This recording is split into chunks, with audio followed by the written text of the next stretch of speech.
ബാബരി മസ്ജിദിന്റെ മിനാരങ്ങൾ ഒന്നിനു പുറകൊന്നായി ആൾക്കൂട്ടത്തിന്റെ ഫാസിസ്റ്റ് മനഃശാസ്ത്രം ഉപയോഗിച്ച് തകർത്ത് തരിപ്പണമാക്കി ഉന്മാദമൃത്തമാടിയ ആ ദിനം തൊട്ടപ്പുറത്ത് ബാരക്കുകളിൽ പട്ടാളം കാത്തിരിക്കുന്ന ഒരു ഉത്തരവിന് വേണ്ടി ഇറങ്ങാൻ, തടയാൻ, ബാബരി മസ്ജിദ് സംരക്ഷിക്കാൻ ഇന്ത്യൻ പട്ടാളം തയ്യാർ. ഇന്ത്യയുടെ ദേശീയോദ്ഗ്രഥന കൗൺസിൽ ചേർന്ന യോഗത്തിൽ ഈ രാജ്യത്തിന്റെ മതനിരപേക്ഷതയുടെ ആൾരൂപമായി വരെ വിശേഷിപ്പിക്കാവുന്ന ഹർകിഷൻ സിംഗ് സുർജിത് ഒരു കാര്യം പറഞ്ഞു. ഞങ്ങൾ ഭരണഘടനയുടെ വിരുദ്ധമായ പ്രയോഗത്തിന്റെ ഇരകളായിരുന്നു. 1959 നിങ്ങൾ ഞങ്ങളുടെ ഗവൺമെന്റിനെ പിരിച്ചുവിട്ടു. പക്ഷേ ഇപ്പോ ഈ രാജ്യം നിലനിൽക്കണം. അതുകൊണ്ട് നിങ്ങൾ എവിടെ നിൽക്കുന്നു? നിങ്ങൾക്ക് ഏതറ്റം വരെയും പോകാം. ആ ബാബരി മസ്ജിദ് ഒരു വിഭാഗം വിശ്വാസികളുടെ വിശ്വാസത്തിന്റെ പ്രതീകം മാത്രമല്ല, ഈ രാജ്യത്തിന്റെ മതനിരപേക്ഷതയുടെ നേരടയാളമാണ്. നിങ്ങൾക്ക് ഏതറ്റം വരെയും പോകാം. ഞങ്ങൾ ബ്ലാങ്ക് ചെക്ക് നൽകുന്നു. പക്ഷെ അവസാനത്തെ മിനാരവും തകർന്ന് തരിപ്പണമാക്കി മണ്ണാകുന്നതുവരെ നരസിംഹറാവു എന്ന് പറയുന്ന ഇന്ത്യൻ പ്രധാനമന്ത്രി പട്ടാളത്തിന് ബാരക്കിരുമെന്ന് പുറത്തേക്ക് ഇറങ്ങാൻ അനുമതി നൽകുകയില്ല. BJPയുടെ വളർച്ചയുടെ ഏറ്റവും പ്രധാനപ്പെട്ട ഘട്ടമതാണ് കോൺഗ്രസ്. ഇപ്പൊ വന്നിട്ട് കോൺഗ്രസ് ചെയ്യുന്നിടത്തോളം നല്ലത്. ഇവിടെ നോക്കി നിങ്ങൾ കേരളത്തിൽ കേരള നിയമസഭയിലേക്ക് ആദ്യം BJPക്ക് ഏക അക്കൗണ്ട് തുറക്കാൻ അവസരമൊരുക്കിയത് നിയമം രാജഗോപാൽ. 2016-21 കോൺഗ്രസിന്റെ സ്ഥാനാർത്ഥിയുടെ വോട്ട് മേലെ കുറഞ്ഞു, BJPയിലേക്ക് പോയി. BJP ജയിച്ചു. അന്നത്തെ CPMന്റെ അന്ന് കേരളത്തിന്റെ മുഖ്യമന്ത്രി പിണറായി അർത്ഥസംഖ്യക്കിടയിലാത്ത ഒരു കാര്യം പറഞ്ഞു, ആ അക്കൗണ്ട് ഞങ്ങൾ പൂട്ടിക്കും. പൂട്ടിച്ചു. 2021 കേരള നിയമസഭ വന്നപ്പോ BJPക്ക് ലഡുവിന്റെ പുറത്ത് മുമ്പിൽ ഇരിക്കുന്ന പോലെ ഉണ്ടായിരുന്ന ഒരെണ്ണവും ഇല്ലാതായി. അപ്പോ ആരുമില്ല. അപ്പൊ ലോകസഭ തൃശൂർ രക്തസാക്ഷിത്വം നമ്മൾ അനുസ്മരിക്കുന്നത് ഒരു ഓർമ്മ പുതുക്കലായിക്കൊണ്ടല്ല. കമ്മ്യൂണിസ്റ്റുകാരെ സംബന്ധിച്ചിടത്തോളം അനുസ്മരണം അർത്ഥവത്തായ ഒരു രാഷ്ട്രീയ പ്രക്രിയയാണ്. ഏത് രക്തസാക്ഷിത്വമാണോ അനുസ്മരിക്കുന്നത് ആ കാലത്തിന്റെയോ രക്തസാക്ഷിത്വത്തിന്റെയോ ഓർമ്മകളിൽ മാത്രം ഒതുങ്ങുന്നതല്ല നമ്മളെ സംബന്ധിച്ച് അനുസ്മരണം. ഓരോ മതവിഭാഗങ്ങളിൽ മരിച്ചുപോയവർ ഓർക്കുന്നതിന് വേണ്ടി ആണ്ടുചാത്തങ്ങളുണ്ട്, ഓർമ്മ ദിനങ്ങളുണ്ട്, വ്യത്യസ്ത രീതികളുണ്ട്. അതേപോലെ ഒരു ഓർമ്മ ദിനമല്ല കമ്മ്യൂണിസ്റ്റുകാരെ സംബന്ധിച്ചിടത്തോളം അനുസ്മരണം. ലോകത്തിലെ ഏറ്റവും ഉജ്ജ്വലമായ രക്തസാക്ഷി അനുസ്മരണ പ്രസംഗങ്ങളിൽ ഒന്ന് ലോകത്തിലെ ഏറ്റവും ഉജ്ജ്വലനായ രക്തസാക്ഷി ഏണസ്റ്റോ ചെഗുവേരയെ അനുസ്മരിച്ചുകൊണ്ട് വിപ്ലവ പ്രസ്ഥാനത്തിൽ ലോകത്തെമ്പാടും വെളിച്ചം പകരുന്ന അത്യുജ്വലനായ വിപ്ലവകാരി ഫിഡൽ കാസ്ട്രോ നടത്തിയുള്ള പ്രസംഗമാണ്. ഞാൻ പലപ്പോഴും അത് പറയാറുണ്ട്. കാസ്ട്രോയുടെ പ്രസംഗങ്ങൾ ചെറിയ പ്രസംഗങ്ങളാണ്. ഒരു 6 മണിക്കൂർ 7 മണിക്കൂറൊക്കെയാണ് കാസ്ട്രോ പ്രസംഗിക്കാറുള്ളത്. അവസാനം ആരോഗ്യമില്ലാത്തതുകൊണ്ട് 6 മണിക്കൂറൊക്കെ ആയപ്പോൾ നിർത്തിയിരുന്നു. അത്രയും ദൈർഘ്യമേറിയ പ്രസംഗത്തിനാണ് കാസ്ട്രോ. അതിൽ കാസ്ട്രോ പറഞ്ഞു, രക്തസാക്ഷി അനുസ്മരിക്കുന്നത് വർഷത്തിൽ ഒരു ദിവസത്തിനകത്ത് ഒതുങ്ങുന്നൊരു ചടങ്ങല്ല. അതൊരു മണിക്കൂറിന്റേതല്ല, അതൊരു മിനിറ്റിന്റേതല്ല, അതൊരു സെക്കൻഡിന്റേതല്ല. സെക്കൻഡിന്റെ സൂക്ഷ്മാംശങ്ങളിൽ വരെ വിപ്ലവകാരികളുടെ സിരകളിലേക്ക് നിലയ്ക്കാത്ത ഊർജം പ്രദാനം ചെയ്യുന്ന ഒന്നാണ്. ഇതാണ് ആദ്യത്തെ വാചകം. ഈ വാചകം കേട്ട പിന്നെ 6-7 മണിക്കൂറായത് ഇടയിൽ ഇരുന്നു പോകും. ചേർത്ത് പിടിക്കും കാസ്ട്രോ നമ്മളെ. എന്നുവെച്ചാൽ ഒരു ദിവസം ഒത്തുചേർന്ന് 20-ാം തീയതി ഡിസംബർ 20 എല്ലാവരും പ്രകടനമായി ഇങ്ങോട്ട് വരുന്നു, മുദ്രാവാക്യം വിളിക്കുന്നു, രക്തസാക്ഷി മരിക്കുമില്ല, ജീവിക്കുന്നു ഞങ്ങളിലൂടെ, ഇൻകിലാബ് സിന്ദാബാദ് എന്ന് വിളിച്ച് വന്ന് യോഗം ചേർന്ന് പിരിയുന്നതോടെ അനുസ്മരണം അവസാനിക്കുന്നില്ല. അനുസ്മരണം എല്ലാ ദിവസവും ഉണ്ട്, അനുസ്മരണം എല്ലാ മണിക്കൂറിലുമുണ്ട്, അനുസ്മരണം എല്ലാ മിനിറ്റിലുമുണ്ട്, അനുസ്മരണം എല്ലാ സെക്കൻഡിലുമുണ്ട്. നമ്മൾ അനുസ്മരിക്കുന്നത് ആരെയാണോ, ഏത് രക്തസാക്ഷിത്വത്തെയാണോ അവന് എന്തിനു വേണ്ടി ജീവിതം സമർപ്പിച്ചു, ജീവിതം നൽകി, ആ മുദ്രാവാക്യം നേടുന്നതിന് ഇന്നത്തെ കാലത്തിന്റെ സവിശേഷതകൾക്കനുസരിച്ച് നാം ഓരോരുത്തരും എന്ത് ചെയ്യണമെന്ന് തിരിച്ചറിഞ്ഞ് സമർപ്പിച്ച് പ്രവർത്തിക്കുമ്പോഴാണ് രക്തസാക്ഷിത്വം ഒരു രാഷ്ട്രീയ അനുസ്മരണം, ഒരു രാഷ്ട്രീയ പ്രക്രിയയായി മാറുന്നത്. അല്ലെങ്കിൽ കൂടി പിരിഞ്ഞു, മുദ്രാവാക്യം വിളിച്ചു, തീർന്നു, വീട്ടിൽ പോയി കിടന്നുറങ്ങി, കാര്യം അടുത്ത വർഷം ഡിസംബർ 20 ആവട്ടെ. അതല്ല കമ്മ്യൂണിസ്റ്റുകാരെ സംബന്ധിച്ച് അനുസ്മരണം. രക്തസാക്ഷി മരിക്കുന്നില്ല, ജീവിക്കുന്നു ഞങ്ങളിലൂടെ. ഉറപ്പായിട്ടും വിളിച്ചിട്ടുണ്ടാവും പ്രകടനം വരുമ്പോൾ, അല്ലേ? മരിച്ചവർ ജീവിക്കുമോ? കമ്മ്യൂണിസ്റ്റുകാരെ സംബന്ധിച്ച് ഇല്ല എന്നതാണ് ഉത്തരം. ഒരു ദാർശനിക ചോദ്യമാണ്. പുനർജന്മമുണ്ടോ ഇല്ലയോ ദാർശനിക ചോദ്യമാണ്. നമ്മളെ സംബന്ധിച്ചിടത്തോളം ശാസ്ത്രീയമായി ഇല്ല എന്ന് കരുതുന്നവരാണ്. പക്ഷെ പിന്നെ എങ്ങനെ രക്തസാക്ഷി മരിക്കാതിരിക്കുന്നത്? എങ്ങനെ നമ്മളിലൂടെ ജീവിക്കുന്നത്? നമ്മളിലൂടെ ജീവിക്കുന്നത് നമ്മുടെ പ്രവർത്തികളിലൂടെയാണ്. രക്തസാക്ഷി എന്തിനു ജീവിച്ചു? രക്തസാക്ഷി എന്തിന് ജീവൻ നൽകി? ആ മുദ്രാവാക്യം നേടുന്നതിനുള്ള സമർപ്പണത്തിന്റെ പ്രവർത്തനത്തിലേക്ക് നമ്മൾ മാറുമ്പോഴാണ് രക്തസാക്ഷി മരിക്കുന്നില്ല എന്ന മുദ്രാവാക്യം അർത്ഥവത്തായി മാറുന്നത്. കരിവള്ളൂരിന്റെ ധീരരായ രക്തസാക്ഷികൾ. ഇപ്പൊ കേരളത്തിന്റെ സമര ചരിത്ര ഏട് ഇന്ത്യക്ക് നൽകിയിട്ടുള്ള അത്യുജ്വലമായ അധ്യായങ്ങളുടെ ഭൂമികകളുടെ പേരാണ് കയ്യൂരും കരിവള്ളൂരും പുന്നപ്പറയും വയലാറും. കരിവള്ളൂർ ഒത്തിരിയേറെ ചരിത്രമുള്ള ഇടമാണ്. ഇവിടെയാണ് കേരളത്തിൽ ആദ്യത്തെ യുവജന പ്രസ്ഥാനം രൂപം കൊണ്ടത്. ഈ മണ്ണിലാണ് കേരളത്തിൽ ആദ്യത്തെ കർഷക പ്രസ്ഥാനം രൂപം കൊണ്ടത്. ഫ്യൂഡലിസത്തിനും ബ്രിട്ടീഷ് സാമ്രാജ്യത്വത്തിനും എതിരെയുള്ള പോരാട്ടത്തിന്റെ ഏറ്റവും ഉജ്ജ്വലമായ ഏടുകളിൽ ഒന്നിന്റെ ഏറ്റവും മഹത്തരമായ സമർപ്പണം രക്തസാക്ഷിത്വത്തിലൂടെ ചുവന്ന് തൊടുത്ത മണ്ണാണ് കരിവള്ളൂർ എന്നുള്ളത്. ആ പോരാട്ടങ്ങളാണ് നമ്മളെ ഈ രൂപത്തിൽ ഇന്ന് ജീവിച്ച് കേരളത്തെ മുന്നോട്ട് കൊണ്ടുപോകാൻ പ്രാപ്തമാക്കിയിട്ടുള്ളത്. അതുകൊണ്ടാണ് കടമനിട്ടവർ നിങ്ങൾ ഓർക്കണം നിങ്ങൾ എങ്ങനെ നിങ്ങളായെന്ന്. ശരിയാണ്. ഇപ്പൊ നമുക്ക് ഇഷ്ടമുള്ള വസ്ത്രം ധരിക്കാം. ഇന്ന് പോയിട്ടിനിപ്പോ ചോറ് കഴിക്കണോ ചപ്പാത്തി കഴിക്കണോ എന്ന് ചിന്തിക്കുന്നവരുണ്ടാകും. ചപ്പാത്തി കുറെ കൂടി കൊള്ളാം, അതല്ല കപ്പ പുഴുങ്ങിയത് മീനായ കുറെ കൂടി നല്ലതാണെന്ന് ചിന്തിക്കുന്നവരുണ്ടാവും.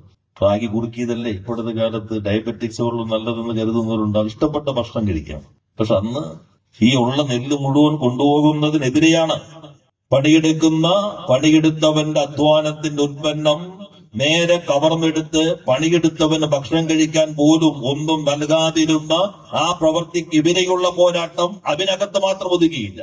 അത് ഫ്യൂഡലിസത്തിനെതിരായ പോരാട്ടം, ബ്രിട്ടീഷ് സാമ്രാജ്യത്വത്തിനെതിരെയുള്ള പോരാട്ടം, ആ രാഷ്ട്രീയ മാനങ്ങളിലേക്ക് വികസിച്ച പോരാട്ടമാണ്. ഈ ചരിത്രം നാം വീണ്ടെടുക്കേണ്ടത് ഇന്നത്തെ കാലഘട്ടത്തിൽ ഏറ്റവും അത്യാവശ്യമാണ്.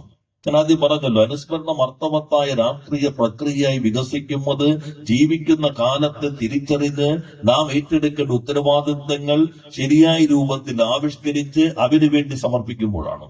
ചരിത്രവൽക്കരിച്ചുകൊണ്ടേയിരിക്കണം. ഇപ്പോ പലരും കരുതുന്നത് ഇന്ന് നമ്മൾ പുതിയ തലമുറയുണ്ടല്ലോ, ഇന്ന് നമ്മൾ അനുഭവിക്കുന്നതെല്ലാം പണ്ടേ ഇങ്ങനെയൊക്കെ തന്നെയാണ് എന്ന് കരുതുന്നവരാണ് മറ്റൊരു വിഭാഗവും. പഴയതൊക്കെ പോട്ടെ, നിങ്ങൾ ഇന്നത്തെ കുറിച്ച് പറ, ഇന്നിനെ കുറിച്ച് പറ. എല്ലാവരും ഇന്നിൽ മാത്രം ജീവിക്കാൻ ആഗ്രഹിക്കുന്നവരാണ്. ഇപ്പോ കേരളത്തിൽ ആദ്യത്തെ വനിതാ ഡോക്ടറാണ് മേരി ലൂക്ക പുന്നൻ. അവരാണ് കേരളത്തിൽ ആദ്യത്തെ നിയമസഭാംഗമായ വനിത. പക്ഷെ അവര് പഠിക്കാൻ കോളേജിൽ ചെല്ലുമ്പോ സയൻസ് പഠിക്കണം തീരുമാനിച്ചു. പക്ഷെ ഇന്നിപ്പോ ഇവിടെ പഠിക്കണോ, തിരുവനന്തപുരത്ത് പഠിക്കണോ, ഡൽഹി പഠിക്കണോ, UK പഠിക്കണോ, കാനഡയിൽ പഠിക്കണോ, ഏത് വിഷയം പഠിക്കണോ, നമ്മൾ പെൺകുട്ടികളും ആൺകുട്ടികളും വ്യത്യാസമില്ലാതെ ചിന്തിക്കല്ലോ. അമ്മ തിരുവിതാംകൂറിൽ പെൺകുട്ടികൾക്ക് സയൻസ് പഠിക്കാൻ അവകാശമില്ല. ആരെങ്കിലും വിചാരിക്കൂ അങ്ങനെയൊക്കെ ഉണ്ടാവോ കാലത്തിൽ? അങ്ങനെ ചരിത്രം പഠിച്ചു യൂണിവേഴ്സിറ്റി കോളേജ്, അന്ന് മഹാരാജാസ് കോളേജാണ് തിരുവനന്തപുരത്ത്, ഇപ്പോഴത്തെ യൂണിവേഴ്സിറ്റി കോളേജ്. ഡോക്ടറാകാൻ ആഗ്രഹിച്ച ഡോക്ടറുടെ മകളായ പെൺകുട്ടി ചരിത്രം പഠിക്കാൻ നിർബന്ധിതമായത് സയൻസ് പഠിക്കാൻ അവസരമില്ലാത്തതുകൊണ്ടാണ്. അവര് പിന്നെ ചരിത്രം പഠിച്ചു, ആദ്യത്തെ ബിരുദധാരന്. പിന്നെ UK പോയിട്ട് ഡോക്ടറായിട്ട് തിരിച്ചു വന്നിട്ടാണ് കേരളത്തിൽ ആദ്യത്തെ ഗൈനക്കോളജിസ്റ്റ്, കേരളത്തിൽ ആദ്യത്തെ സിസേറിയൻ എടുത്ത സ്ത്രീ, കേരളത്തിൽ ആദ്യത്തെ വനിതാ നിയമസഭ അംഗം മേരി ലൂക്ക പുന്നൻ. അതാണ് ഒരു കാലം. അപ്പൊ എല്ലാത്തിനെയും ചരിത്രവൽക്കരിക്കേണ്ടത് ഈ കാലഘട്ടത്തിന്റെ അത്യാവശ്യമാണ്. എന്നാൽ ഒരു വിഭാഗം എല്ലാ ചരിത്രത്തെയും തെറ്റായ രൂപത്തിൽ നിർമ്മിക്കാൻ, ചിലവിനെ മറച്ചു പിടിക്കാൻ, ചിലവിനെ വളച്ചൊടിക്കാൻ ബോധപൂർവം ശ്രമിച്ചുകൊണ്ടിരിക്കുന്നു. ഇപ്പോ ഞാൻ ഇങ്ങോട്ട് വരുമ്പോ നമ്മുടെ സ്വാഗത പ്രാസംഗികൻ പറഞ്ഞു ഒരു വാചകം സൂചിപ്പിച്ചില്ലേ, അംബേദ്കർ. നിങ്ങൾ അംബേദ്കർ എന്ന് വിളിച്ചു പറയണ നേരം ദൈവമേ ദൈവമേ എന്ന് വിളിച്ചിരുന്നെങ്കിൽ നിങ്ങൾ എന്നേ സ്വർഗത്തിലെത്തിയനെ എന്നാണ് അമിത്ഷാ. ഈ അമിത്ഷയ്ക്ക് ആര് അംബേദ്കർ എന്നറിയോ? അംബേദ്കർ ഇന്ത്യയുടെ സ്വാതന്ത്ര്യ സമര പോരാട്ടത്തിന്റെ ഏറ്റവും തിളക്കമേറിയ വീരുകളിൽ ഒന്നാണ്. ഏറ്റവും പിന്നോക്കം നിൽക്കുന്ന വിഭാഗത്തിൽ ജനിച്ച മനുഷ്യൻ, എല്ലാ വിദ്യാഭ്യാസ സ്ഥാപനങ്ങളിലും മികവാർന്ന മാർക്കോടുകൂടി വിജയിച്ച് ഔന്നത്യത്തിലേക്ക് എത്തിയ മനുഷ്യൻ, ഇന്ത്യയിൽ ആദ്യമായി വിദേശ സർവകലാശാലയിൽ പോയി എക്കണോമിക്സിനകത്ത് ഡോക്ടറേറ്റ് എടുത്ത ആദ്യത്തെയാൾ, നിയമത്തിനകത്ത് ബിരുദം, ഉന്നതമായ ബഹുമതികൾ, അതെല്ലാം തേടി തിരിച്ച് ഇന്ത്യയിൽ വന്ന് ഇന്ത്യയുടെ സ്വാതന്ത്ര്യ സമരത്തിന്റെ ഭാഗം, ഭരണഘടനാ അസംബ്ലിയിലെ ഏകാംഗം ഒട്ടാണേ ഉള്ളൂ. അദ്ദേഹത്തിന്റെ പാർട്ടിയിൽ നിന്ന് അദ്ദേഹം മാത്രമേ ഉള്ളൂ. പക്ഷേ ഡ്രാഫ്റ്റിംഗ് കമ്മിറ്റി ഉണ്ടാക്കിയപ്പോ അതിന്റെ നേതൃത്വം അംബേദ്കർ ഇന്ത്യയുടെ ഭരണഘടന രൂപീകരണത്തിന് നിർണായകമായ സംഭാവന നൽകിയിട്ടുണ്ട്. അംബേദ്കറുടെ മാത്രമല്ല ഭരണഘടന, പക്ഷെ അംബേദ്കറാണ് ഡ്രാഫ്റ്റിംഗ് കമ്മിറ്റി ചെയർമാൻ. അംബേദ്കറുടെ സംഭാവനകൾ നിസ്തുലമാണ്. ഏറ്റവും ഒടുവിൽ നവംബർ 25 ഇന്ത്യൻ ഭരണഘടനാ അസംബ്ലിയിൽ ഭരണഘടനയുടെ 3ാമത്തെ വായന കഴിഞ്ഞ് അംബേദ്കർ നടത്തിയുടെ പ്രസംഗമുണ്ട്. ആ പ്രസംഗം ഇന്ത്യയുടെ മാത്രമല്ല ലോകത്തിലെ ഏറ്റവും ഉജ്ജ്വലമായ പ്രസംഗങ്ങളിൽ ഒന്നാണ്. അതിലാണ് അംബേദ്കർ പറഞ്ഞത്, ഇന്നു മുതൽ നമ്മൾ ഒരു പുതിയ ഘട്ടത്തിലേക്ക് പ്രവേശിക്കുന്നു. രാഷ്ട്രീയത്തിൽ തുല്യത, ഒരാൾക്ക് ഒരു വോട്ട്. എന്നാൽ സമ്പദ്ഘടനയിൽ തുല്യതയില്ലായ്മ, അസമത്വം തുറന്നുകൊണ്ടേയിരിക്കുന്നു. എത്ര കാലം ഇങ്ങനെ തുടരാൻ കഴിയും? ലഭ്യമാകുന്ന ഏറ്റവും ആദ്യത്തെ സന്ദർഭത്തിൽ ഈ സാമ്പത്തിക അസമത്വം അവസാനിപ്പിക്കാൻ കഴിഞ്ഞില്ല എങ്കിൽ ഏതൊന്നിന്റെ അടിത്തറയിലാണോ ഈ ഭരണഘടനാ അസംബ്ലി കെട്ടിപ്പടുത്തിട്ടുള്ളത് അതിനെ ഇരമ്പിയാർക്കുമ്പോ ജനങ്ങളുടെ പോരാട്ടങ്ങളാൽ ഇല്ലാതാക്കി കളയും. അന്ന് മലിക്ക് മുന്നറിയിപ്പ്. ഒരു കാര്യം കൂടി അംബേദ്കർ പറഞ്ഞു, മതത്തിന്റെ പേരിൽ പുതിയ പാർട്ടികൾ വരുന്നു. വിശ്വാസം, രാഷ്ട്രം, ഏതാണ് ആദ്യം വരുന്നത്? വിശ്വാസം രാഷ്ട്രത്തിന് മുകളിലാണോ? എന്നാൽ അങ്ങേയറ്റം അപകടത്തിലേക്ക് പോകും. രാഷ്ട്രം നിങ്ങളുടെ വിശ്വാസത്തിന് മുകളിലാണോ എങ്കിൽ രാജ്യം മുന്നോട്ട് പോകും. എപ്പോഴാണോ വിശ്വാസം രാഷ്ട്രത്തിന് മുകളിൽ വരുന്നത് അങ്ങേയറ്റം അപകടത്തിലേക്ക് പോകും. നമ്മൾ നേടിയെടുത്ത സ്വാതന്ത്ര്യം തന്നെ ഇല്ലാതാകും. ഇതാണ് അംബേദ്കർ നവംബർ 25 നൽകിയ മുന്നറിയിപ്പുകളൊന്ന്. ഇപ്പത് പതുക്കെ യാഥാർത്ഥ്യത്തിലേക്ക് എത്തുകയാണ്, അല്ലെങ്കിൽ എത്തിക്കാൻ ശ്രമിക്കുകയാണ്. വിശ്വാസം മുകളിൽ. ഇപ്പൊ പറഞ്ഞില്ലേ, ഒരു ജഡ്ജി പറഞ്ഞില്ലേ, ഹിന്ദുസ്ഥാൻ എന്ന് പറഞ്ഞാൽ ഭൂരിപക്ഷത്തിന്റെ ആധിപത്യമുള്ളതാണ്. ഭൂരിപക്ഷത്തിന് അംഗീകരിക്കണം, അതാണ് ജനാധിപത്യം. ഒന്ന് ഹിന്ദുസ്ഥാൻ ഇല്ല ഇന്ത്യയിൽ. ഇപ്പൊ പ്രധാനമന്ത്രി പ്രസംഗിക്കുമ്പോ ഹിന്ദുസ്ഥാൻ ഇല്ല, ഇത് ഇന്ത്യ. ഭരണഘടനാ അസംബ്ലിക്കകത്ത് ചർച്ച വന്നു, ഇത് ഹിന്ദുസ്ഥാൻ. പലരും വാദിച്ചു ഹിന്ദുസ്ഥാൻ. ചിലര് പറഞ്ഞു അഖണ്ഡ ഭാരതം, ചിലര് പറഞ്ഞു ഭാരതഖണ്ഡം, ചിലര് പറഞ്ഞു ഭാരതവർഷം. പുരാണ ഐതിഹ്യ ഉദ്ധരണികൾ എടുത്തുകൊണ്ട്, ചരിത്രത്തിൽ നിന്ന് ഉദ്ധരണികൾ എടുത്തുകൊണ്ട് ഭരണഘടനാ അസംബ്ലിയിൽ ഗോപുരത്തിന്റെ ഔന്നത്യമുള്ള മഹാരഥന്മാർ വാദമുഖങ്ങളാകെ വരുത്തി. പക്ഷെ ഇന്ത്യയുടെ ഭരണഘടനാ അസംബ്ലി ഏകകണ്ഠമായി തീരുമാനിച്ചു, ഇത് ഹിന്ദുസ്ഥാൻ അല്ല, ഇന്ത്യ ദാറ്റ് ഈസ് ഭാരത്. അതാണ് article 1. India that is Bharat. Hindustan എന്ന് കാണില്ല ഭരണഘടനയിൽ, മറിച്ച് തിരിച്ച് നിങ്ങൾ നോക്കിയോ, ഹിന്ദുസ്ഥാൻ ഇല്ല, ഇന്ത്യ. അപ്പൊ ജഡ്ജി പറയാണ് ഹിന്ദുസ്ഥാൻ ഭൂരിപക്ഷത്തിന്റേതാണ്. അതല്ല ജനാധിപത്യം, അത് ഭൂരിപക്ഷ ഏകാധിപത്യമാണ്. 99% സീറ്റും 99% വോട്ടും കിട്ടിയെന്ന് കരുതുക. അവശേഷിക്കുന്ന 1% അവകാശങ്ങൾ നിങ്ങൾ കവർന്നെടുത്തോ, അത് ജനാധിപത്യമല്ല. പൂർണ്ണമായും 99.9% വോട്ടിൽ നിങ്ങൾക്ക് ലഭിച്ചു എന്ന് കരുതുക. 0.1% സംസാരിക്കാനുള്ള അവകാശം, 0.1% വിശ്വസിക്കാനുള്ള അവകാശം, 0.1% അവരവരുടെ ജീവിത രീതികൾക്കനുസരിച്ച് മുന്നോട്ട് പോകാൻ അവകാശം നിങ്ങൾ കവർന്നെടുത്താൽ, അത് ഇല്ലാതാക്കിയാൽ അത് ജനാധിപത്യമല്ല. തെരഞ്ഞെടുപ്പുണ്ടാവും, അതൊരു ആഭരണം മാത്രമായിരിക്കും. തെരഞ്ഞെടുപ്പുണ്ടാകും, അതൊരു അനുഷ്ഠാനം മാത്രമായിരിക്കും. അതല്ല ജനാധിപത്യം. ജനാധിപത്യം തെരഞ്ഞെടുപ്പിനകത്ത് മാത്രം പരിമിതപ്പെടുന്നതല്ല. നമുക്കൊരു പ്രതീതി ഉണ്ടാവും, വോട്ട് ചെയ്തല്ലോ, രാവിലെ തന്നെ പോയി 8 മണിക്ക് വോട്ട് ചെയ്തു, ജനാധിപത്യമാണ്. തിരിച്ചു വരുമ്പോ നിങ്ങൾ മതം ചോദിക്കുന്നവിടെ പറഞ്ഞില്ലേ, ഇന്ന പൗരത്വം, നിങ്ങൾ 2ാം തരം പൗരന്മാർ, വോട്ട് ചെയ്തു, സന്തോഷം, എല്ലാവർക്കും കിട്ടി. ജനാധിപത്യമാവില്ല. ജനാധിപത്യം ഇന്ത്യയുടെ ഭരണഘടനയ്ക്കകത്ത് ഉറപ്പു നൽകുന്ന അവകാശങ്ങളാൽ കൂടി സംരക്ഷിക്കപ്പെട്ടതാണ്. അപ്പോ അതുകൊണ്ടാണ് അംബേദ്കർ ഓർമ്മ നിൽക്കുന്നത് അലോസരമുണ്ടാക്കുന്നു. ഇപ്പൊ BJPക്ക് ഒറ്റയ്ക്ക് ഭൂരിപക്ഷം കിട്ടിയില്ല ഈ തെരഞ്ഞെടുപ്പിൽ. എന്ന് വെച്ച് BJP ആകെ പോയി എന്ന് ആരും കരുതേണ്ടതില്ല. ഒറ്റയ്ക്കല്ലെങ്കിലും അവരുടെ നിലപാടുകൾ മുന്നോട്ട് കൊണ്ടുപോകുന്ന പ്രത്യേകതരം പാർട്ടിയാണ്. ഇപ്പൊ കർണാടകയിൽ BJP തോറ്റല്ലോ, കോൺഗ്രസ് ജയിച്ചു. BJP തോറ്റെങ്കിലും ഞാൻ കഴിഞ്ഞ ദിവസം ഡൽഹി പോയപ്പോ കർണാടക ഇലക്ഷൻ റിപ്പോർട്ട് ചെയ്ത ചില സീനിയർ പത്രക്കാരെ കാണുകയുണ്ടായി. അപ്പൊ അവര് പറഞ്ഞു, നേരത്തെ കർണാടകയുടെ പ്രത്യേകത, ഇപ്പോ നമ്മളുടെ അതിർത്തി ചേർന്ന് കിടക്കുന്നതാണല്ലോ, മിക്കവാറും എല്ലാ വീട്ടിലും ടിപ്പു സുൽത്താന്റെ പടം ഉണ്ടായിരുന്നു. ഹിന്ദുവിന്റെ വീട്ടിലുണ്ടായിരുന്നു, ക്രിസ്ത്യാനിയുടെ വീട്ടിലുണ്ടായിരുന്നു, മുസ്ലിമിന്റെ വീട്ടിലുണ്ടായിരുന്നു. ഒരു ചരിത്ര പുരുഷരായിരുന്നു ടിപ്പു സുൽത്താൻ. പക്ഷേ BJPയുടെ രാഷ്ട്രീയമായിട്ടുള്ള കിടന്നുകയറ്റത്തോടൊപ്പം സാംസ്കാരികമായി നടത്തിയ ഇടപെടലുകളുടെ കൂടി ഭാഗമായി ടിപ്പു സുൽത്താൻ മുസ്ലിം മാത്രമായി. ഈ രാജ്യത്തിന്റെ പോരാട്ടത്തിന്റെ ചരിത്ര പുരുഷനായി ജാതി മത ചിന്തകൾക്ക് അതീതമായി ജനങ്ങൾ മനസ്സിൽ കൊണ്ടു നടന്നിരുന്ന ഒരു പ്രതീകത്തെ ഒരു മതത്തിന്റെ ചതുര വടിവുകൾക്കകത്തും പരിമിതപ്പെടുത്തി. ടിപ്പു സുൽത്താൻ ഹിന്ദു വിരുദ്ധനായി, ടിപ്പു സുൽത്താൻ ക്രിസ്ത്യൻ വിരുദ്ധനായി, ടിപ്പു സുൽത്താൻ മുസ്ലിം മാത്രമായി. ചിത്രം മാറി. വീടുകളിൽ നിന്ന് പതുക്കെ പടം എടുത്തു മാറ്റപ്പെട്ടു. കോൺഗ്രസ് ജയിച്ചു, BJP തോറ്റു. പടം തിരിച്ച് ചുവരിലേക്ക് കയറിയിട്ടില്ല. അതാണ് BJP. RSSന്റെ രാഷ്ട്രീയ പ്രത്യയശാസ്ത്ര സാംസ്കാരിക രൂപമായി നിൽക്കുന്ന BJP. അതുകൊണ്ടാണ് നമ്മൾ എല്ലാത്തിലെയും ചരിത്രവൽക്കരിച്ചു കൊണ്ടുപോകേണ്ടതിന്റെ ആവശ്യകതയെ ഉയർത്തിപ്പിടിക്കുന്നത്. ഇപ്പോ വേറൊരു വിഭാഗമുണ്ട്. കഴിഞ്ഞ ദിവസം ഒരു ചാനലിൽ ഇരുന്ന് ഒരാൾ പറയുകയാണ്, ആരെയും ഭഗത് സിംഗ് അയാള് ജില്ലാ കോടതി ആ ജഡ്ജിക്കെതിരെ ബോംബെറിഞ്ഞു, ഭീകരവാദ പ്രവർത്തനം നടത്തി. പിന്നെ കലണ്ടർ മാറിയോണ്ട് അയാൾ ഇപ്പൊ രക്തസാക്ഷിയായി. ആരാ പറയണത്? നേരത്തെ അംബേദ്കറെ കുറിച്ച് പറഞ്ഞത് BJP RSS ആണെങ്കിൽ ഭഗത് സിംഗിനെ കുറിച്ച് ഇങ്ങനെ പറയുന്നത് ജമാഅത്ത് ഇസ്ലാമിയാണ്. മീഡിയ വൺ ചാനലിൽ ഇരുന്നിട്ട് അവരുടെ ജമാഅത്ത് ഇസ്ലാമിയുടെയാണല്ലോ മീഡിയ വൺ. ഭഗത് സിംഗിനെ കുറിച്ച് പറയാണ്. അങ്ങേയറ്റം അധിക്ഷേപകരമായ രൂപത്തിൽ ഭഗത് സിംഗിനെ കുറിച്ച് പറയുന്നു എന്നത് മാത്രമല്ല അവിരകത്തുള്ള രാഷ്ട്രീയം. സ്വാതന്ത്ര്യത്തിന് മുൻപ് ബ്രിട്ടനെ ആധിപത്യം അവസാനിപ്പിക്കാൻ ജീവൻ പോലും നൽകാൻ തയ്യാറായി വന്ന ധീരരായ ചെറുപ്പക്കാർ നിരവധിയുണ്ട്.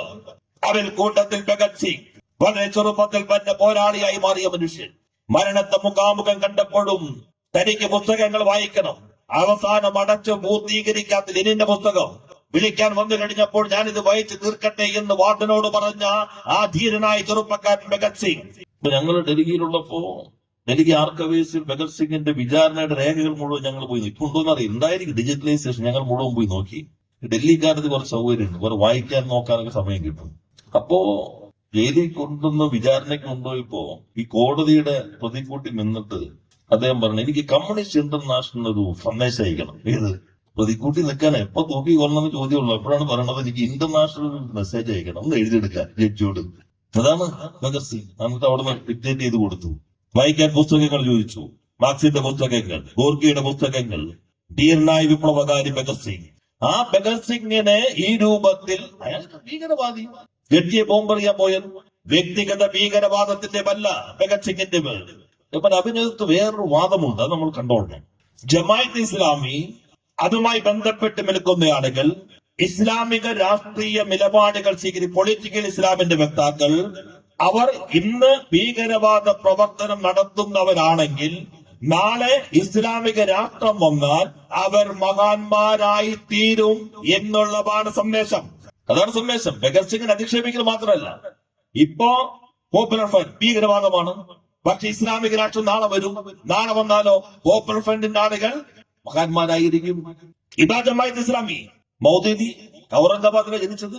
ഇസ്ലാം എന്ന് പറഞ്ഞാൽ രാഷ്ട്രീയം അതുമായി ചേർന്ന് നിൽക്കുന്നു, അഭേദ്യമാണ്, വേർതിരിക്കാൻ കഴിയാത്തതാണ് രാഷ്ട്രീയവും ഇസ്ലാമികമായ വിശ്വാസവും എന്ന നിലപാട് മുന്നോട്ട് വെക്കുന്ന മൗദൂദി ഇവിടെ ജനിച്ചു. ഔറംഗാബാദിൽ വിഭജനം വന്നു, പക്ഷെ പാകിസ്ഥാനിലേക്ക് പോയി. മതനിരപേക്ഷത ഇസ്ലാമുമായി ചേർന്ന് നിൽക്കില്ല, സോഷ്യലിസം ഇസ്ലാമുമായി ചേർന്ന് നിൽക്കില്ല. ഇതാണ് മൗദൂദി.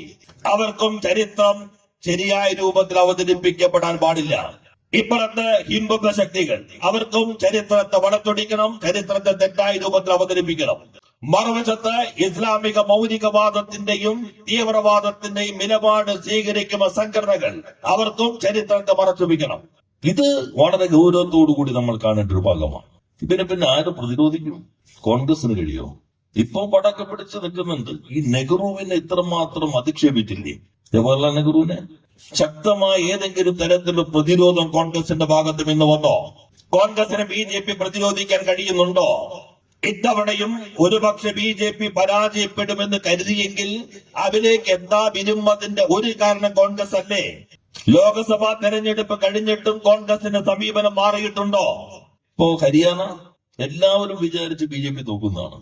കോൺഗ്രസ് ആണെങ്കിൽ നേരത്തെ മുഖ്യമന്ത്രിയായി കഴിഞ്ഞു. ഇപ്പൊ കണ്ടില്ലേ, ഒരാൾ പറയുന്നു കേരളത്തിൽ മുഖ്യമന്ത്രിയാകാൻ അയാളാണ് യോഗ്യൻ. അപ്പൊ അടുത്ത ആൾ ജയിച്ചിട്ട് വേണ്ടതാവാൻ. ഇന്ന് സതീശനാണോ ചെന്നിത്തലയാണോ യോഗ്യൻ? അപ്പൊ പറഞ്ഞു സുധാകരൻ ഇവിടെ ഉണ്ടല്ലോ, അപ്പൊ വേറൊരാൾ വന്ന് കേസ് ജയിക്കേണ്ടെന്ന്. അതിനു മുൻപ് ഇവിടെ ആരാണ് യോഗ്യത എന്ന് പറഞ്ഞ മാർക്കറ്റ് തുടങ്ങിയേക്കാണ്. ഇതിനേക്കാൾ മുൻപ് മാർക്കറ്റ് ഹരിയാനയിൽ ഞങ്ങൾ ജയിച്ചു, ഞങ്ങൾ മുഖ്യമന്ത്രി, ഞങ്ങൾ മന്ത്രിസഭ, കോൺഗ്രസ് തീരുമാനിച്ചു BJPക്കെതിരെ യോജിക്കേണ്ട എല്ലാ രാഷ്ട്രീയ പാർട്ടികളെയും ഒരേപോലെ നിലനിർത്തി BJP വിരുദ്ധ വോട്ടുകളെ ഏകോപിപ്പിക്കേണ്ട ഉത്തരവാദിത്വം എടുക്കേണ്ട പാർട്ടി അവരിലേക്ക് ചുരുങ്ങി.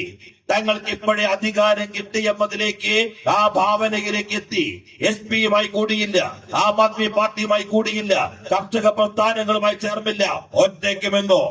ഹരിയാന എന്ന് പറയുന്ന പ്രദേശം ഇന്ത്യയിലെ കർഷക പോരാട്ടങ്ങളുടെ ഭൂമികയാണ്. BJPക്കെതിരെ മോഡിക്കെതിരെ നടന്ന ഏറ്റവും ശക്തമായ കർഷക പോരാട്ടങ്ങളുടെ ഹൃദയഭൂമി പഞ്ചാബിനോടൊപ്പം തന്നെ ഹരിയാനയുമാണ്. ഇന്ത്യയിൽ മോഡി പുറകോട്ട് പോകേണ്ടി വന്നൊരു സമരമുള്ളൂ, അത് കർഷകന്റെ സമരമാണ്. നമ്മൾ ഈ പറയില്ല പാർലമെന്ററിയേതര സമരങ്ങൾ ചേർത്ത് വെച്ച് പോവുക. പാർലമെന്റിന് പുറത്ത് നടന്ന സമരം പാർലമെന്റിനകത്തെ സ്വാധീനിച്ചു. പാർലമെന്റിന് പുറത്തു നടന്ന കർഷക പോരാട്ടങ്ങൾ പാർലമെന്റിനകത്ത് ബില്ലുകൾ പിൻവലിക്കാൻ നിർബന്ധിതമായി. ഈ ഇന്ത്യയുടെ പാർലമെന്റിന്റെ ചരിത്രത്തിൽ അത്യപൂർവമായി പാർലമെന്റ് പാസാക്കിയ നിയമങ്ങൾ പാർലമെന്റിന് പുറത്തുയർന്ന പോരാട്ടങ്ങളുടെ ഭാഗമായി പിൻവലിക്കാൻ നിർബന്ധിതമായി. അതും മോഡിയുടെ കാലഘട്ടത്തിൽ. അതാണ് ഹരിയാന. ആ കർഷക പ്രസ്ഥാനങ്ങളുമായി യോജിപ്പ് വേണ്ടേ? ആം ആദ്മി പാർട്ടി ഡൽഹിയോട് ചേർന്ന് കിടക്കുന്നു, UP-യോട് ചേർന്ന് കിടക്കുന്ന ഭാഗം SP എല്ലാവരും ചേർത്ത് നിർത്തണ്ടേ? നിർത്തിയില്ല. BJP വീണ്ടും ജയിച്ചു. വിശദാംശങ്ങളിലേക്ക് പോകുന്നില്ല. ജമ്മു കാശ്മീരിൽ പിന്നെ BJP തോറ്റു. പക്ഷേ സ്വതന്ത്രനായി മത്സരിക്കുമ്പോ എല്ലാ പിൻബലവും നൽകുന്നു BJP. മത്സരിക്കുമ്പോൾ ജമാഅത്ത് ഇസ്ലാമി, പോലീസ് സംരക്ഷണം ഉൾപ്പെടെ എല്ലാ പിന്തുണയും BJP. കേന്ദ്ര ഗവൺമെന്റ് തരിഗാമിയ ജനങ്ങൾക്ക് നന്നായി അറിയാവുന്നതുകൊണ്ട് ഈ എല്ലാ വെല്ലുവിളികളെയും അതിജീവിച്ച് യൂസഫ് തരിഗാമി ജമ്മുകാശ്മീരിലെ നിയമസഭയിലേക്ക് വിജയിച്ചു. ഇതാണ് ഈ പാർട്ടികളുടെ പ്രശ്നം. കോൺഗ്രസിന്റെ ചരിത്രം നോക്കൂ നിങ്ങൾ. ഇപ്പൊ ചിലര് പറയില്ലേ നമ്മളോട്, ഇപ്പൊ നമ്മളും വിചാരിക്കും ശരിയാണ്, BJP 2 സീറ്റല്ലേ ഉണ്ടായുള്ളൂ, നിങ്ങൾ അവരും കൂടി VP സിംഗിനെ പുറത്തുനിന്ന് പിന്തുണച്ചിട്ടല്ലേ BJP വളർന്നത്? കേട്ടിട്ടില്ലേ? ഇല്ലേ? അല്ലെ? പുറത്തുനിന്ന് പിന്തുണയ്ക്കുമ്പോ എത്രയുണ്ട്? BJP 2 ഉള്ളൂ. 2 ഉണ്ടെങ്കിൽ പിന്നെ പുറത്തുനിന്ന് പിന്തുണയ്ക്കാനുള്ള ഈ 2 മതിയോ? ചോദ്യങ്ങൾ നമുക്ക് പെട്ടെന്ന് തോന്നില്ല. ഈ നരേറ്റീവ് ഇങ്ങനെ വരും. പുറത്തുനിന്ന് പിന്തുണയ്ക്കുമ്പോ BJPക്ക് 85 ഉണ്ട്, 2 അല്ല. 85ലേക്ക് 2-ൽ നിന്ന് BJP വരുമ്പോ BJP തുടക്കമല്ല, തുടർച്ചയാണ്. BJP പെട്ടെന്നൊരു പാർട്ടി വന്നതല്ല, തുടർച്ചയാണ്. അതിന് മുൻപൊരു പാർട്ടിയുണ്ട്, അതാണ് ഭാരതീയ ജനസംഘം.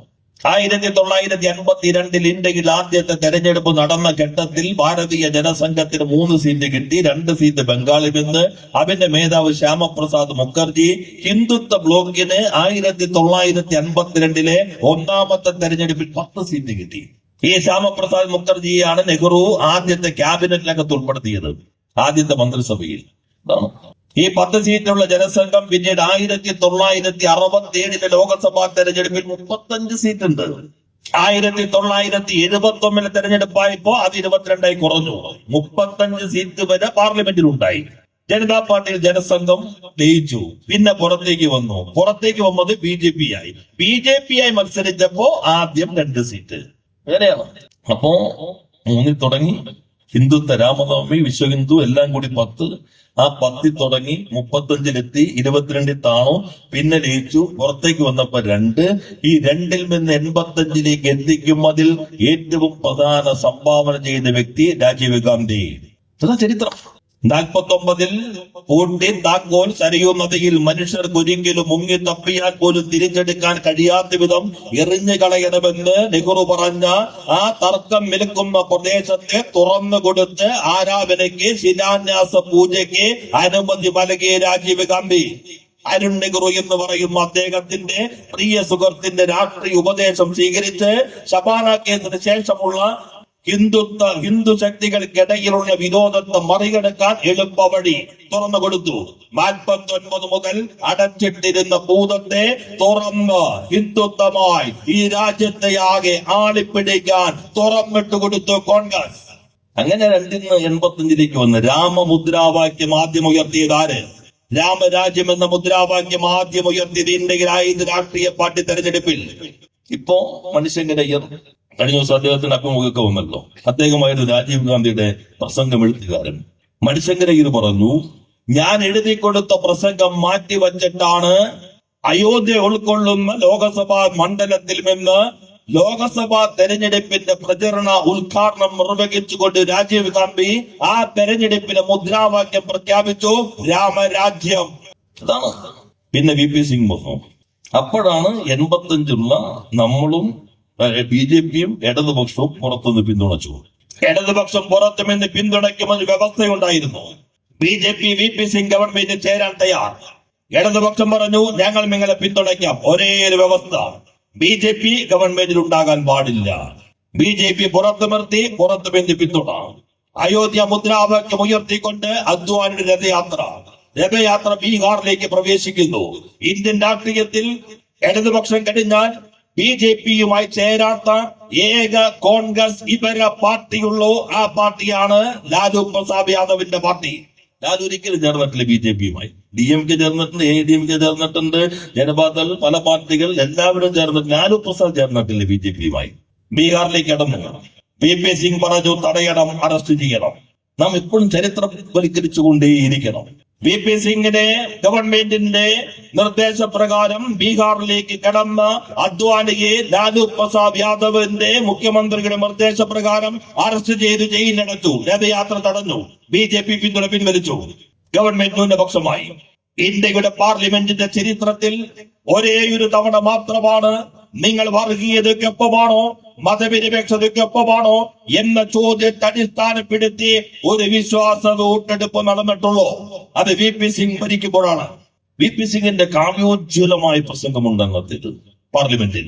VP സിംഗ് പറഞ്ഞു, എന്റെ ഭരണത്തെക്കുറിച്ച്, ഞങ്ങളുടെ ഭരണത്തെക്കുറിച്ച് നിങ്ങൾക്ക് വ്യത്യസ്തത ഉണ്ടാകാം. നമുക്ക് 2-3 ദിവസം ചർച്ച ചെയ്യാം. പ്രത്യേകം പാർലമെന്റ് സമ്മേളനം വിളിക്കാം. ഇപ്പോൾ അതല്ല മിസ്റ്റർ രാജീവ് ഗാന്ധി പ്രശ്നം. അത് പ്രതിപക്ഷ നേതാവ് രാജീവ് ഗാന്ധി. എന്റെ ഗവൺമെന്റ് ന്യൂനപക്ഷമായി. എന്റെ ഗവൺമെന്റ് ന്യൂനപക്ഷമായത് ബാബറി മസ്ജിദ് തകർക്കപ്പെടാതിരിക്കാൻ. എന്റെ ഗവൺമെന്റ് ന്യൂനപക്ഷമായത് മതനിരപേക്ഷത സംരക്ഷിക്കാൻ. അതിന്റെ പേരിൽ ഞാൻ ന്യൂനപക്ഷമായി. നിങ്ങൾ എവിടെ നിൽക്കുന്നു? ഞങ്ങൾക്കൊപ്പമാണോ അതോ BJPക്കൊപ്പമാണോ? ഈ ചോദ്യത്തിന് കോൺഗ്രസ് എന്ത് നിലപാട് സ്വീകരിച്ചു? ആ ചോദ്യത്തിന് കോൺഗ്രസ് സ്വീകരിച്ച നിലപാട്, ഇന്ത്യയുടെ പാർലമെന്റിൽ BJPക്കൊപ്പം വോട്ട് ചെയ്തുകൊണ്ട് VP സിംഗിനെ ബാബറി മസ്ജിദ് തകർക്കാൻ വേണ്ടി വന്ന രഥയാത്രയെ തടഞ്ഞതിന്റെ പേരിൽ മാത്രം ന്യൂനപക്ഷമായ VP സിംഗിനെ അധികാരത്തിൽ നിന്ന് താഴെ ഇറക്കി കോൺഗ്രസ്. അത് കോൺഗ്രസ്.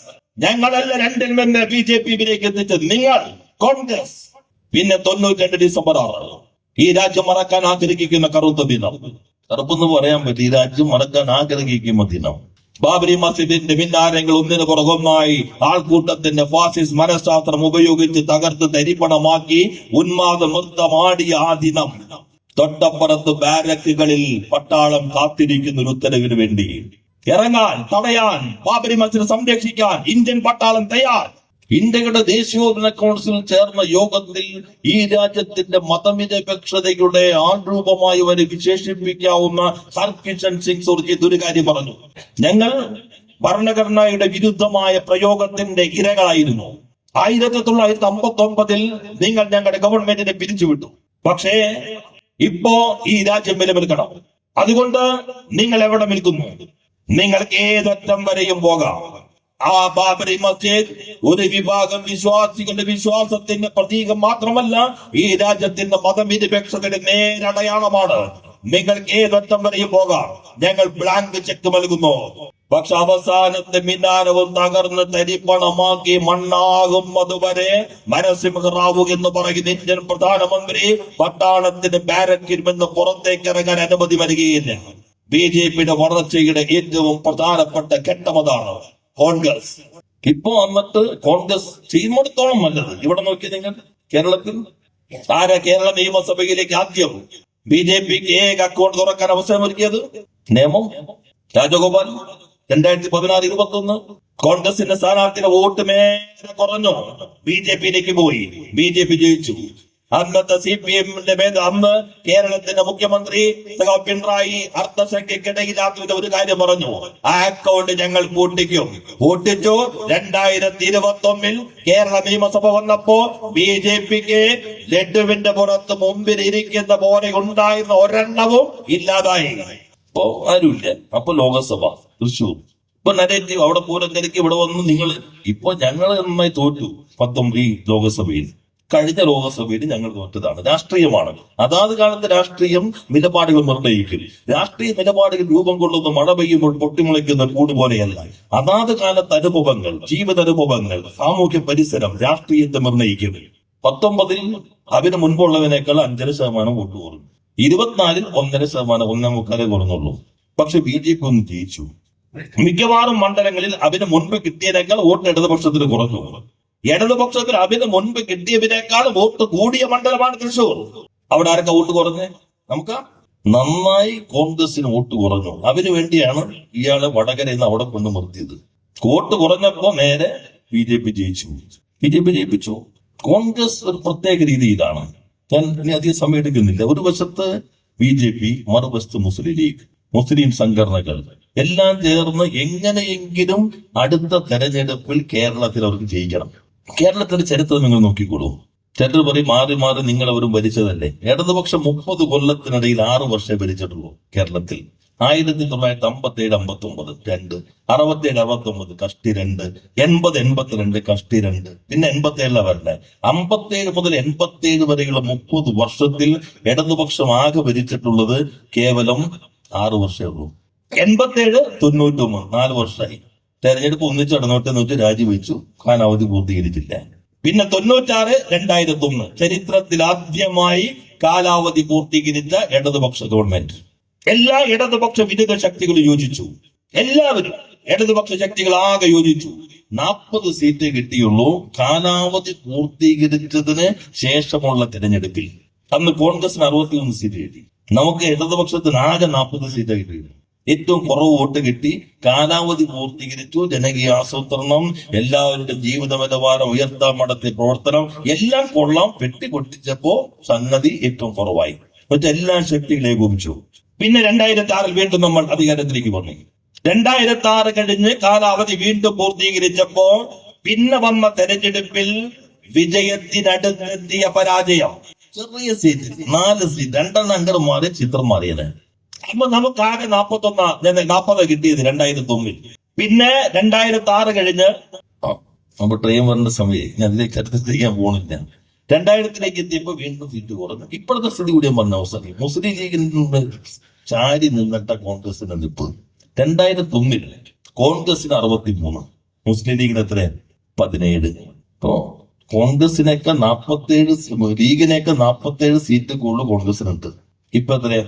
ലീഗ് 15, കോൺഗ്രസ് 21, 6 സീറ്റ് വ്യത്യാസമുള്ളൂ. 2016 ലീഗ് 18, കോൺഗ്രസ് 22, 4 സീറ്റ് വ്യത്യാസമുള്ളൂ. ഇനി ജയിച്ചപ്പോഴോ ഏറ്റവും കൂടുതൽ ജയിച്ചത് 2019 അപ്പോഴോ ലീഗ് 20, കോൺഗ്രസ് 38. ഇപ്പൊ കോൺഗ്രസും ലീഗും തമ്മിൽ അകലം കുറയുന്നത് കോൺഗ്രസ് ലീഗ് വലുതായത് കൊണ്ടല്ല, കോൺഗ്രസ് ചെറുതായത് കൊണ്ടാണ്. ഇപ്പൊ കോൺഗ്രസ് അവന്റെ രാഷ്ട്രീയത്തെ ലീഗ് നിർണയിക്കുന്നു. മറുവശത്ത് വർഗീയ ശക്തികൾ ഒപ്പം നിൽക്കുന്നു. ഈ ഗവൺമെന്റിനെതിരെയുള്ള തുടർച്ചയായ ആക്രമണം വരുന്നു. ഈ ഗവൺമെന്റ് ചെയ്യുന്ന കാര്യങ്ങളിലേക്ക് പോകുമില്ല.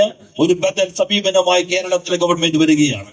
അതുകൊണ്ട് പ്രിയപ്പെട്ടവരെ, കരിവള്ളൂരിന്റെ ഓർമ്മകൾ നമ്മൾ വീണ്ടെടുക്കുന്നത് ഈ കാലത്തിന്റെ രാഷ്ട്രീയ ദൗത്യം വിജയകരമായി ഏറ്റെടുത്ത് മുന്നോട്ട് പോകാനാണ്.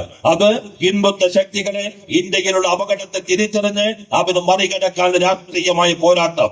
ന്യൂനപക്ഷം എത്ര സംഘടിച്ചാലും ന്യൂനപക്ഷം മാത്രമായിരിക്കും, ഭൂരിപക്ഷമാകില്ല. ന്യൂനപക്ഷമായി സംഘടിക്കുന്നത് ഭൂരിപക്ഷത്തിനകത്തെ മതനിരപേക്ഷവാദികളിലും വർഗീയ ചിന്ത വളർത്താൻ പ്രേരണയാകും. അത് മതനിരപേക്ഷതയ്ക്കെതിരാണ്.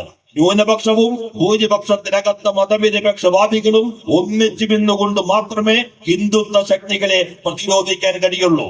അതിന് ഈ തെറ്റായ മുസ്ലിം വർഗീയവാദ മൗലികവാദ ചിന്തകളെയും നമ്മൾ തുറന്നു കാണിക്കേണ്ടതുണ്ട്. 3, കേരളത്തിലെ ഗവൺമെന്റ്. ആ ഗവൺമെന്റ് ഇന്ത്യയിൽ ഇടതുപക്ഷത്തിന് ഊർജം പകരുന്ന ഏറ്റവും ശക്തമായ ഘടകമാണ്. അതിനെ സംരക്ഷിക്കൽ ഈ കാലഘട്ടത്തിൽ രാഷ്ട്രീയ ദൗത്യമാണ്. ഈ ദൗത്യമാകെ ഏറ്റെടുക്കാൻ കരിവള്ളൂരിന്റെ ധീരരായ രക്തസാക്ഷികളുടെ മരിക്കാത്ത സ്മരണകൾ നമുക്കാകെ എപ്പോഴും നിലയ്ക്കാത്ത ഊർജം ഓരോ സെക്കൻഡിന്റെ സൂക്ഷ്മാംശങ്ങളിലും നൽകിക്കൊണ്ടേയിരിക്കുമെന്ന് മാത്രം സൂചിപ്പിച്ചുകൊണ്ട് ഈ അനുസ്മരണ യോഗം ഉദ്ഘാടനം ചെയ്ത് അറിയിച്ച് വാക്കുകൾ അവസാനിപ്പിക്കുന്നു. എല്ലാവർക്കും അഭിവാദ്യം.